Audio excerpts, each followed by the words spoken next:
now let's talk about this 4-card pattern.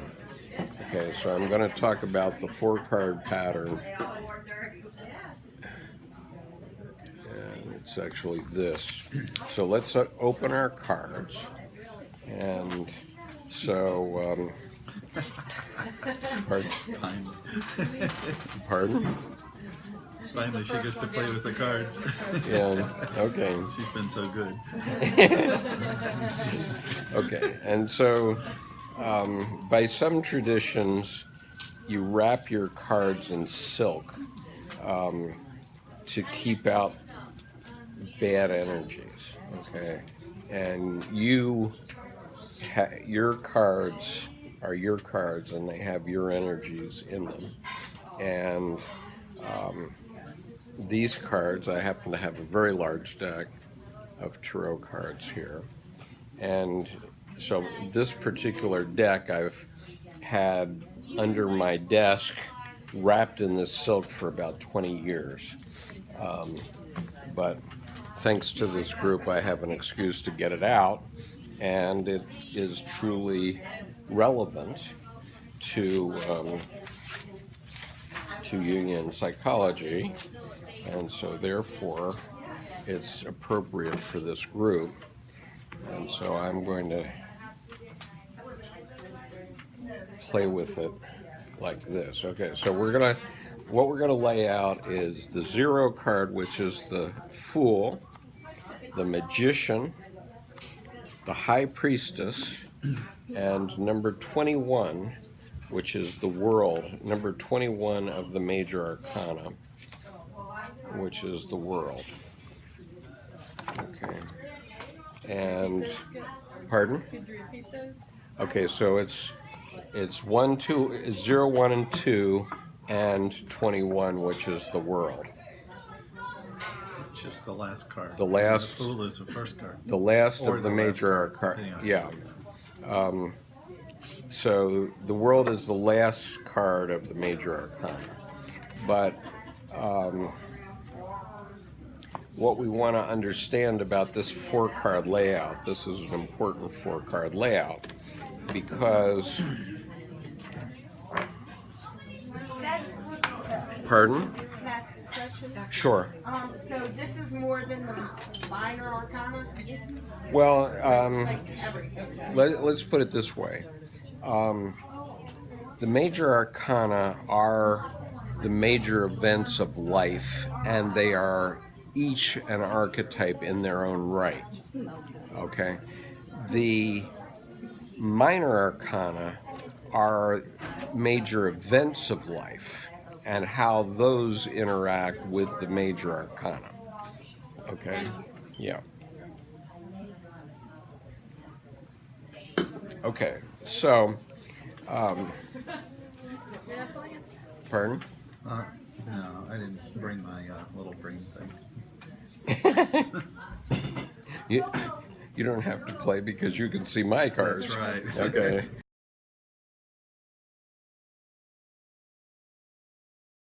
Okay, so what the important thing to recognize about this particular layout, and it's this particular one, is that first of all it represents a cross, and vertically it represents earth and heaven, okay, and horizontally it represents the opposites, okay, and an important feature about this layout is that the Fool and the World lead to the same place, or are in the same place. The Fool is in heaven, is in the pleroma, and he hasn't started out on life. The World represents someone who's now in heaven, but who has been through life and has brought back the pearl, which we discussed last week. And if you'll notice, on the 4 corners of the World, there are the 4 animals so these are the four animals of Ezekiel. So remember when I gave you the image of Ezekiel's vision from 500 BC, which Dr. Edinger said was the summation of the Old Testament, okay, and what the Old Testament was coming to mean.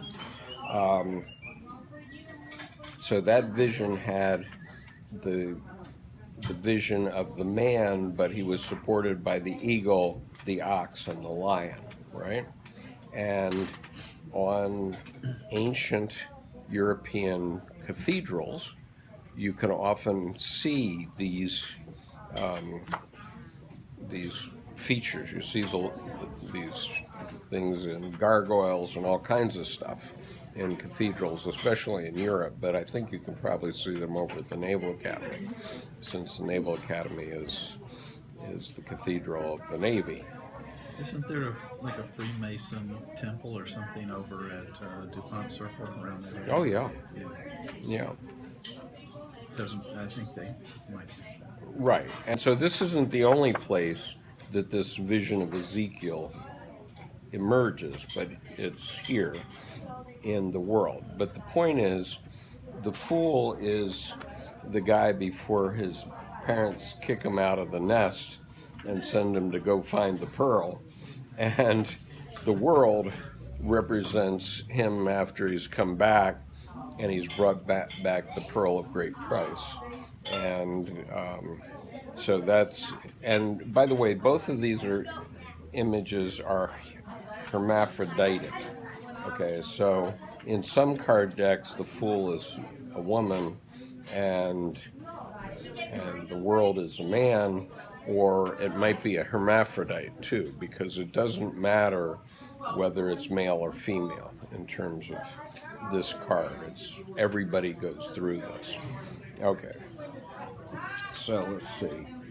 All right, now the fool represents infinite potentiality. In other words, and by the way, this relates to any project. So if you're doing a reading and somebody asks you a question about a project that they're starting, then the fool is where you start a project. It's before you've done anything, right? You haven't invested any money. All you've got is ideas. You don't know you can't do it yet, right? And people used to say about me, the great thing about Skip is he doesn't know he can't do it, right?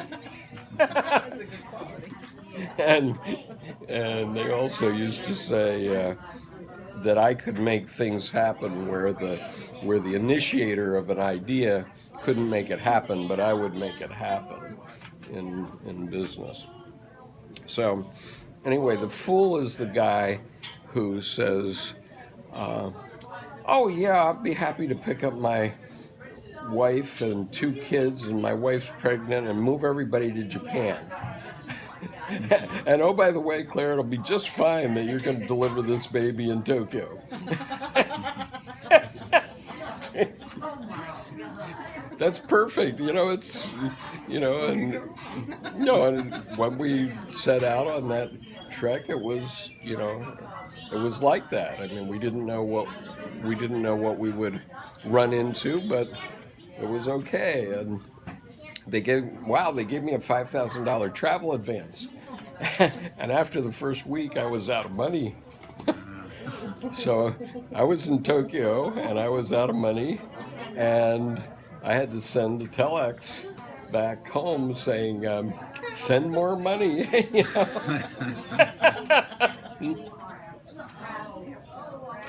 But anyway, that's the way a project begins. You're the fool, you don't know what you're going to run into. Is this more characteristic of youth, though? No, it's any project. But any project is a beginning, and metaphorically it's useful. Yeah, metaphorically it's youthful. But I mean, it's like starting this group. You know, when I had the first session and nobody showed up, I might not have come back the second time. Well, that was Skip. He was standing there with 1 foot over the edge. Right. Waiting for everyone to show up. Yeah. And so I gave an entire session of 45 minutes with no one in the room. So that's because your invitation didn't go out, right? That's right. You went to the second one. Oh, I didn't know that. When you showed up the first time, yeah, I was there the first time with no one there with me. know that. But I did. Glad you didn't give up. Yeah. But I did Periscope. I was doing Periscope, and so I had Periscope turned on, and over the course of the hour, I had 33 people visit, including one from Argentina. So that kept me talking, and so I just kept talking to the Periscope people, and that's what kept me going. Is that like a live thing? Yeah, it's a thing. It's a app that you can get on your smartphone that you want to show people what's going on in your life right now. Well, you can do that. That's Periscope. But you can do that on Facebook now and stuff also. It's a dot. It's nothingness. Okay, basically it's nothingness. So the zero card is the Fool, and it's nothingness. It's the absence of a specific number. So it's the perfect state. It's the pleroma before beginning and duality, before experiences. The barking dog, to me, represents instinct. Okay, so there's a barking dog barking at the heels of the Fool. Okay, and I think that represents instinct, which is telling you, get on with it. You know, something is telling you to get on with it. And it's before the fall, so it's the Fool is at the edge of a cliff, and it's before the fall. And so he hasn't fallen off the cliff yet. He's about to. And the other thing about him is he has this package, they call it a wallet, on a wand, and the images on the packet represent things that are in his psyche from previous lives. Okay, so it's archetypal things that are in his packet from previous lives. And you know, the white rose represents perfection. You know, you're in this perfect state. Okay, so then something has to happen, right? So then you have the magician, and the magician is pointing in two directions. He has a wand in his hand, so a magic wand. So he's pointing to heaven, and he's also pointing to earth. And over his head, he has the symbol of infinity. And so he's connecting the dimensions, heaven and earth. And on the table are the symbols of the four suits: the pentacles, the cups, the swords, and the wands. And those are his tools to do whatever he's going to do, to take action. It's obviously phallic. It's because he's a male magician, and he represents spirit and unity. Spiritual unity. Spirit and unity. And so the infinity symbol in the tarot deck represents the God realm. Okay. Now I'll explain to you why that's significant in a few minutes. But anyway, he's in the physical world, so he's in the field of dreams. Okay, he's no longer up in heaven in the pleroma, but he's down there where all of a sudden the High Priestess shows up, the number 2 card. Now, the high priestess is the second thing that has to happen, right? Because once you're in the field of dreams, you've got the opposites, right? And so I think this high priestess is kind of a giggle, actually. There's a story about this high priestess that she is called the poetess. I'm sorry. She, not that, that's wrong. She is called the Popess. And there's a tradition in, I think it's the Bandini family of Italy, of Venice, which said that they sneaked a woman into the papacy. And so there was a female pope in the 12th century, okay?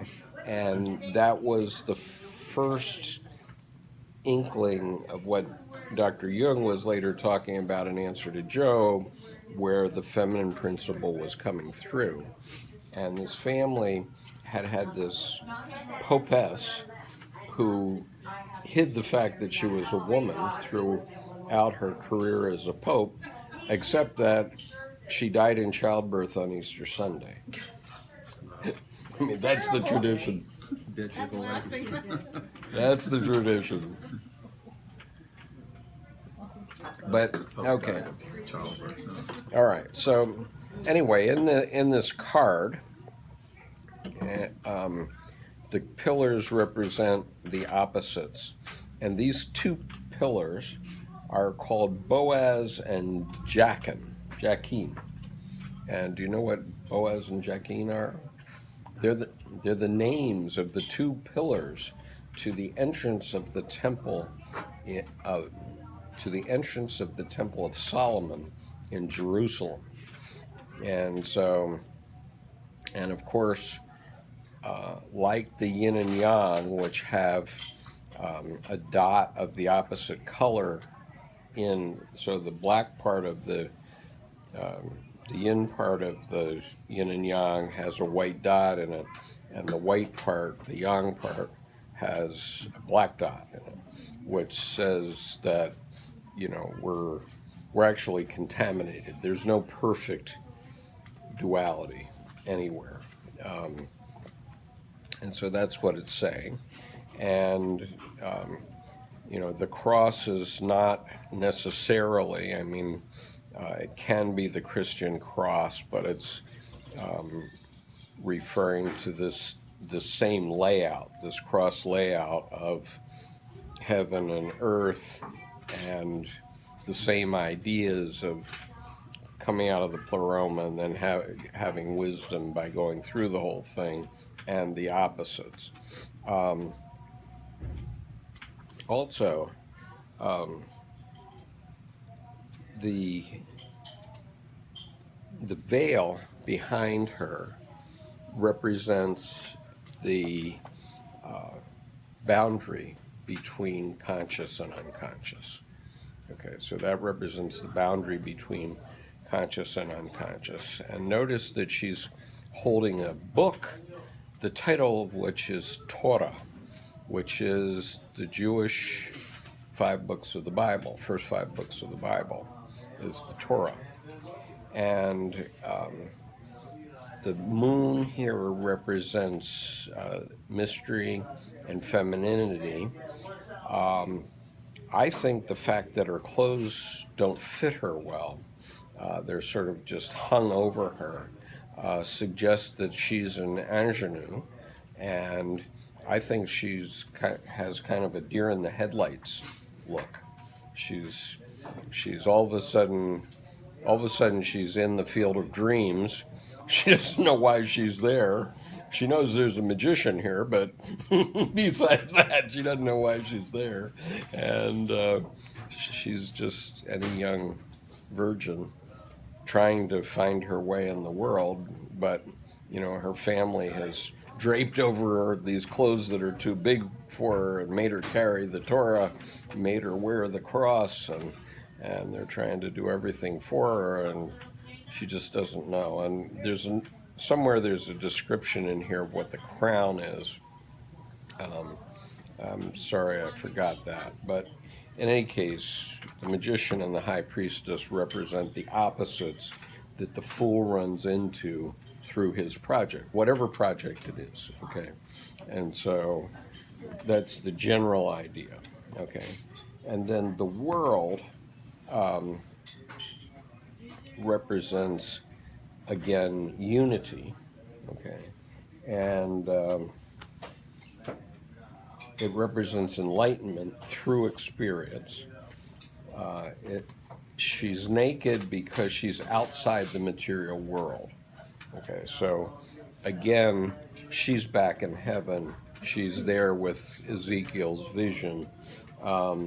She's the anima mundi, the soul unity, the victory wreath.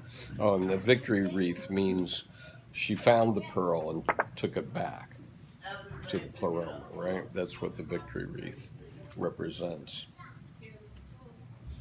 And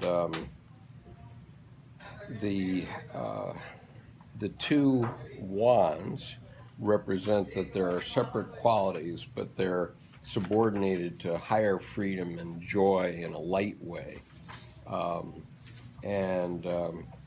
It's actually the goal of Oedipus is to return to the pleroma with the pearl of experience. Well, I don't think Oedipus cared much about the pearl of experience, but the Oedipus complex comes from the fact that, theoretically at least, men want to get back into the family because it was so much nicer when I was under 3 years old and mom was taking care of everything, right? I don't like it out here in the field of dreams with all these opposites. It's not cool.